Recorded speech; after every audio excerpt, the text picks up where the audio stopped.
Vladimir Poutine, sur qui tout le monde a pissé pendant des années, est en train de devenir le grand gagnant de ce qui est en train de se passer entre l'Iran et les États-Unis. Je vais t'expliquer pourquoi moi je pense que ce qu'a raconté Donald Trump hier soir est un bullshit total quand il vient expliquer que la guerre est bientôt terminée. Moi, je te le dis, Donald Trump s'est pointé en conférence de presse hier pour rassurer l'intégralité des marchés financiers avec son discours. On l'a vu, le prix du baril est passé de 120 $ à l'ouverture à 90 $ à la fermeture. Pourquoi? Car Donald Trump est venu en conférence de presse nous expliquer que les Américains avaient quasiment atteint leurs objectifs, qu'ils n'étaient pas enclins à un départ de la guerre. Mais dans la même conférence de presse, il nous a donc expliqué qu'il était prêt à lever les sanctions sur le pétrole russe pour que justement les Européens puissent en acheter.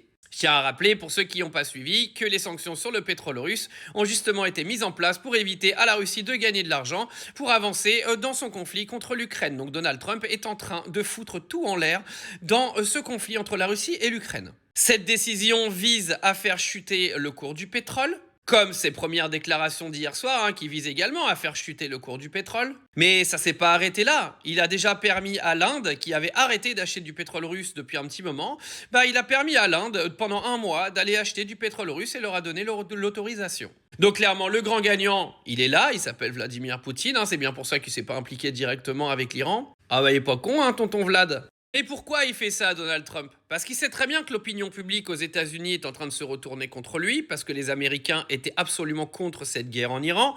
Et c'est les Américains qui commencent aujourd'hui à déjà aller voir leur plein d'essence exploser littéralement. Ils ont déjà des pouvoirs d'achat qui sont très limités, les pauvres Américains. Mais avec un président pareil, c'est pas demain la veille que ça va s'améliorer. Donc là, le mec, il s'est pointé en conférence de presse. Il est venu dire oui, la fin de la guerre, elle est imminente. On a tué papa Khamenei, sachant que c'est le fils qui a pris la place. On sait même pas aujourd'hui ce qu'il en est du fils parce qu'on l'a toujours pas entendu parler. Il a absolument rien changé en Iran, qu'on se le dise, à part balancer des missiles de partout et puis avoir tué des gens qu'il était censé venir sauver. Qu'a fait Donald Trump en Iran? On n'en sait rien et il nous dira que c'est un grand succès. Et vous détrompez pas, sa sortie d'hier soir, elle sert juste à rassurer les marchés financiers. Parce que si ça continuait dans ce sens-là et que les marchés financiers continuaient de s'écrouler, on aurait eu un baril à 150 $ très très rapidement et des marchés qui se seraient complètement écroulés.